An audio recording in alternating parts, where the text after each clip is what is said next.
Okay guys, இது ஒரு இன்ட்ரெஸ்டிங்கான வீடியோவா இருக்க போது. ஏற்கனவே நம்ம சேனல்ல இந்த மாதிரி ஒரு வீடியோ பார்த்திருப்பீங்க. என்னன்னா what if cricket players change there career, அதுதான் பார்க்க போறோம். அதாவது நமக்கு தெரிஞ்ச கிரிக்கெட் பிளேயர்லாம் கிரிக்கெட் விளையாடாம, ஒருவேளை கிரிக்கெட் விளையாடாம வேற ஏதாவது கரியரோ ஸ்போர்ட்ஸோ ஜாபோ எடுத்திருந்தேன்னா என்ன எடுத்திருப்பாங்க அப்படின்னு நம்ம பார்க்க போறோம். ஏற்கனவே இதை வச்சு நான் ஒரு பார்ட் 1 போட்டிருக்கேன். இந்த வீடியோ பார்த்ததுக்கு அப்புறம் பார்ட் 1 பாருங்க, அதுவும் நல்லா தான் இருக்கும். ஒவ்வொரு வீடியோலையும் 10 பிளேயர்ஸை வச்சுட்டு டிஃப்ரெண்டான பிளேயர் வச்சுட்டு இவங்க என்ன கரியர் எடுத்திருப்பாங்க, இவங்க என்ன ஜாப் வச்சிருப்பாங்க, அதெல்லாம் நான் வந்து சொல்ல போறேன். ஏற்கனவே 10 பிளேயர்ஸ் பார்த்தாச்சு பார்ட் 1ல, இது பார்ட் 2. இதுல 10 பிளேயர்ஸ் இருக்காங்க. இவங்க வந்து என்னென்ன கரியருக்கு கரெக்டா இருப்பாங்க அப்படின்னு பார்ப்போம். ஓகே, வீடியோ பார்க்கறதுக்கு முன்னாடி சேனலுக்கு சப்ஸ்கிரைப் பண்ணுங்க, வீடியோக்கு லைக் போடுங்க. ஓகே கேஸ், கிரிக்கெட் ஃபேன்ஸ் இருந்தா உங்களுக்கும் ஷேர் பண்ணி விடுங்க. அதுக்கப்புறம் நீங்க வீடியோ பார்த்ததுக்கு அப்புறம் இந்த கேட்டகரியில இருக்கிற 2 பிளேயர்ஸை பத்தி நீங்க சொல்லணும். ஓகே, நான் வந்து சூஸ் பண்ணதுல வந்து இவங்க 2 பேருக்கு ஜாப் வந்து பக்காவா இருக்கும், நீங்க சொன்னது கரெக்ட் ப்ரோ அப்படின்னா அது எந்த 2 பிளேயர் அப்படின்னு கமெண்ட் செக்ஷன்ல போடுங்க. நான் வந்து அதை செக் பண்ணி இது கரெக்டா இல்லையா அப்படின்னு நான் பாக்குறேன். ஓகே, ஸோ ஃபர்ஸ்ட் பிளேயர் யாரு அப்படின்னு பாத்தீங்கன்னா பேட் கமிங்ஸ். பேட் கமிங்ஸ்க்கு நான் என்ன ஸ்போர்ட்ஸ் வச்சிருக்கேன் அப்படின்னு கேட்டீங்கன்னா ஸ்விம்மர். பேட் கமிங்ஸ்க்கு நான் ஒரு ஸ்விம்மரா வச்சிருக்கேன். எனக்கு தெரிஞ்சு பேட் கமிங்ஸ் பாக்குறதுக்கு, பேட் கமிங்ஸோட லுக்கு எல்லாமே பாக்குறதுக்கு வந்து அந்த ஸ்விம்மர் மாதிரி தான் இருக்கும். ஆள் வந்து ஹைட்டா இருப்பான், நல்ல பிசிக் இருக்கும், அதுக்கப்புறம் மெயின் அந்த காம்னஸ் இருக்கும், ரொம்ப காமா இருக்கிற மாதிரி இருக்கும். பட் அந்த ஈகோ இருக்கும், பயங்கர ஈகோ இருக்கும், வின் பண்ணணும் அப்படின்ற மென்டாலிட்டி இருக்கும். அந்த ஒலிம்பிக்ஸ்ல ஸ்விம் பண்றவங்க எல்லாம் பார்த்தாலே தெரியும், பார்க்க அழகா இருப்பாங்க, காமா இருப்பாங்க, ஹைட்டா இருப்பாங்க, பட் ரொம்ப வின் பண்றணும் அப்படின்ற ஒரு ஈகோ இருக்கும், மென்டாலிட்டி இருக்கும். அது பேட் கமிங்ஸ்க்கு இருக்கு. இருக்கிறதுல டஃபஸ்ட் ஒலிம்பிக்ஸ்ல வந்து டஃபஸ்ட் ஸ்போர்ட் எதுனா எனக்கு தெரிஞ்சு ஸ்விம்மிங்கும் ரெஸ்லிங்கும் தான். பாக்ஸிங்லாம் கிடையாது, பாக்ஸிங் தான் இருக்கிறதுல ஈஸி ஒலிம்பிக்ல. ஸோ இந்த 2 தான் இதுதான் கஷ்டமானது. ஸோ எனக்கு தெரிஞ்சு பேட் கமிங்ஸோட லுக்கு, அப்பியரன்ஸ் எல்லாமே பார்க்கும் போது எனக்கு வந்து பார்க்க ஒரு ஸ்விம்மர் மாதிரி தெரியுது. அதனால நான் வந்து பேட் கமிங்ஸை ஒரு ஸ்விம்மரா வச்சிருக்கேன்.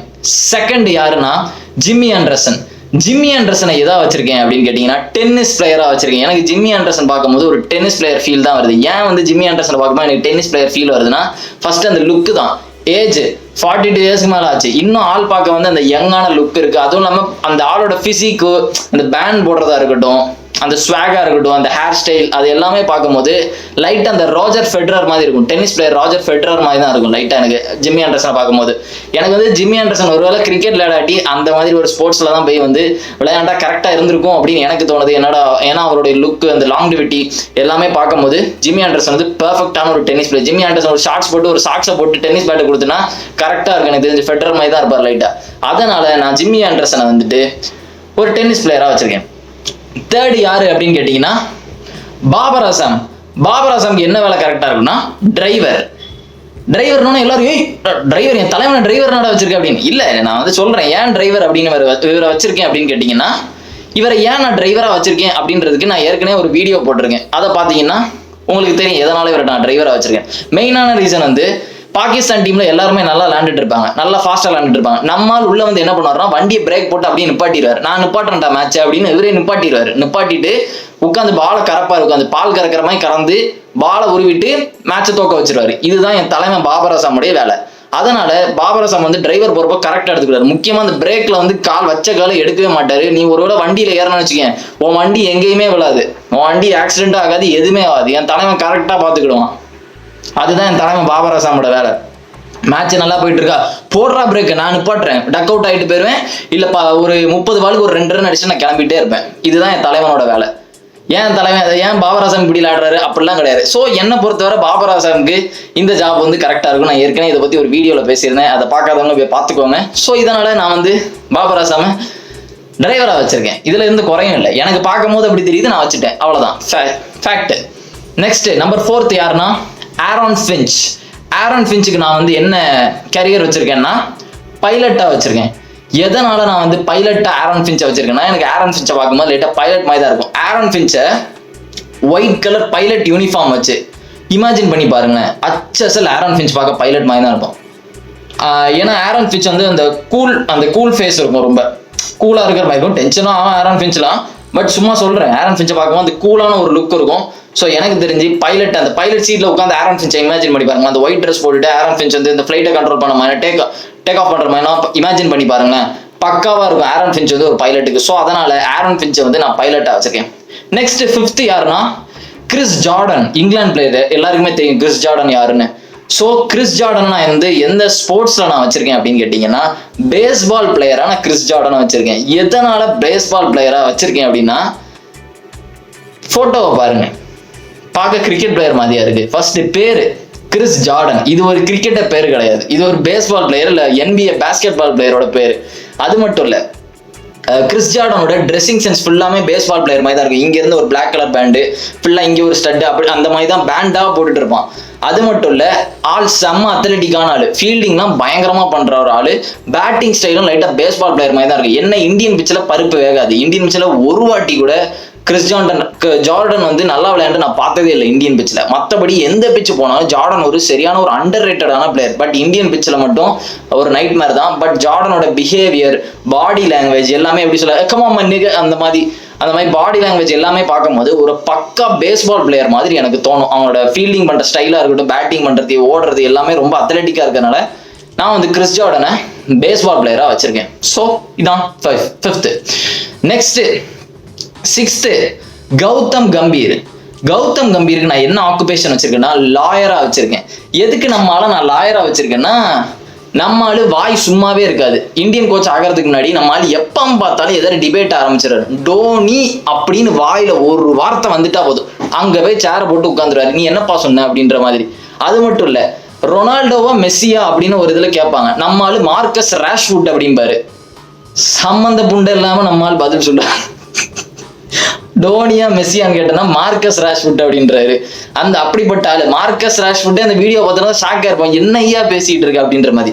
அதாவது நம்ம ஆளு வந்து இந்தியன் கோச்சா போட்டதுக்கு பாதி காரணமே நம்மளோட இன்டர்வியூ தான். பட் இப்போதைக்கு நல்லா தான் பண்ணிட்டு இருக்காரு கோச் வேலையா. பின்னாடி பார்ப்போம் எப்படி நடக்குது பார்டர் கவாஸ்கர் டிராஃபில. ஸோ அது மட்டும் இல்லை, இவரோட டிபேட் தான், அதாவது மல்லு கட்டுவார், நான் சொல்றதுதான் ரைட்டு அப்படின்னு, இவன் சொல்றது ராங் அப்படின்னு ஒத்துக்கிடவே மாட்டாரு. அதனால எனக்கு தெரிஞ்சு கம்பீருக்கு ஒரு கவுனம் கொடுத்துட்டு அந்த லாயர் கோட்டை கொடுத்துட்டு நீங்க கோர்ட்ல வந்து பேசுறத பாருங்க, அக்ரெசிவா கம்பீர் பேசுறதெல்லாம் பார்க்க பக்கா லாயர் மாதிரி இருக்கும். லாயரே பயந்து, எப்பா நீ சொல்றதாப்பா கரெக்ட், நீ சொன்னதாப்பா எவிடன்ஸ், நான் ஒத்துக்கிறேன்ப்பா, ஐ விட்னஸ் இல்லாட்டி பரவாயில்ல நான் ஒத்துக்கிறேன்ப்பா அப்படின்ற மாதிரி தான் அந்த மாதிரி தான் கம்பீர் இருக்குது. அதனாலதான் நான் கம்பீர் வந்து பக்காவான ஜாப் வந்து லாயரா வச்சிருக்கேன். எனக்கு கம்பீரை பார்க்கும்போது லாயர் மாதிரி தான் இருக்கு. அதுவும் நேர்மையான லாயர், காசு அப்படிலாம் கிடையாது, நேர்மையானது. மொம்மால பிடிக்கவே பிடிக்காது, அந்த வேலைலாம் ஆகுது, அந்த மாதிரியான ஆளு கம்பீர். ஸோ அதனால கம்பீரை வந்து லாயரா வச்சிருக்கேன். நெக்ஸ்ட் 7th யாருன்னா கிளென் மேக்ஸ்வெல். கிளென் மேக்ஸ்வெலுக்கு நான் என்ன ஜாப் கொடுத்துருக்கேன் அப்படின்னு கேட்டீங்கன்னா பார்டெண்டரை கொடுத்துருக்கேன். நான் எதுக்கு பார்டெண்டர் கிளென் மேக்ஸ்வெலுக்கு வச்சிருக்கேன்னா, ஃபர்ஸ்ட் லுக், கிளென் மேக்ஸ்வெல் வந்து பார்க்க சீனா இருப்பான். அது மட்டும் இல்ல, கிளென் மேக்ஸ்வெலுக்கு ஒரு பிளாக் கலர் ட்ரெஸ் கொடுத்துட்டு இந்த பப்ல உட்காந்துட்டு மிக்ஸ் பண்ணிட்டு சரக்கு விஸ்கி ஆரஞ்சு ஜூஸ் எல்லாமே மிக்ஸ் பண்ணிட்டு அதான் மிக்ஸ் பண்ணுவாங்களே, ஐஸ் கியூப் எல்லாமே போட்டு மிக்ஸ் பண்றது, அந்த ஸ்டைல் எல்லாமே பார்க்கும்போது லைட்டா கிளென் மேக்ஸ்வெல் ஸ்டைல் இருக்கும். கிளென் மேக்ஸ்வெலுக்கும் நல்ல அந்த ரிஸ்க் கண்ட்ரோல் இருக்கும். இந்த பேட் பிடிக்கிற ஸ்டைலும் பாருங்க, நல்ல ஸ்வீப் அடிப்பான், ரிவர்ஸ் ஸ்வீப் அடிப்பான். அதை மாதிரி தான் அவன் கையை வச்சு நல்லா வேலை பார்ப்பான்னு நினைக்கிறேன். யாருக்கு தெரியும் என்ன வேலை பார்ப்பானோ கை வச்சுன்னு. ஸோ எனக்கு தெரிஞ்சு மேக்ஸ்வெல் தான் கரெக்டான ஆளா இருப்பான். பார்ல நின்று 2 ஷேக்கை பண்ணிட்டு 2 ஃபிகரை கரெக்ட் பண்ணிட்டு உள்ள தள்ளிட்டு நைட் பார்ட்டிக்கு கூட்டு போற ஆளு கிளென் மேக்ஸ்வெல் கரெக்டான ஆளு. ஸோ என்ன பொறுத்தவரை கிளென் மேக்ஸ்வெலுக்கு அந்த ஸ்வாக் இருக்கனால கிளென் மேக்ஸ்வெல்லை நான் பார்டெண்டரா வச்சிருக்கேன். பக்காவான ஆளு கிளென் மேக்ஸ்வெல். நெக்ஸ்ட் 8th வந்து சூரியகுமார் யாதவ். சூரியகுமார் யாதவுக்கு வந்து நான் என்ன ஜாப் கொடுத்துருக்கேன்னா டாட்டூ ஆர்டிஸ்ட். பாருங்க, சூரியகுமார் உடம்ப பார்த்தாலே தெரியும், சூரியகுமார் ஒரு டாட்டூ ஆர்டிஸ்ட் மாதிரி தான் இருக்குது. சூரியகுமார் பொண்ணுங்களுக்கு மட்டும் இல்ல, பசங்களுக்கும் டாட்டூ போடுவார், எல்லாருக்குமே டாட்டூ போடுவார். அந்த மாதிரி ஒரு ஆள் தான் சூரியகுமார் யாதவ். அந்த வேலை வந்து பர்ஃபெக்டா இருக்கும். அது மட்டும் இல்ல, நம்ம ஆளுக்கு அந்த கூலா இருப்பாரு. டாட்டூ போடுறவங்களாம் பாத்தீங்கன்னா டாட்டூவும் அவங்களும் டாட்டூ போட்டிருப்பாங்க, ரொம்ப கூலா இருப்பாங்க. அதே மாதிரி தான் சூரியகுமார், வாயில பூமரை போட்டுட்டு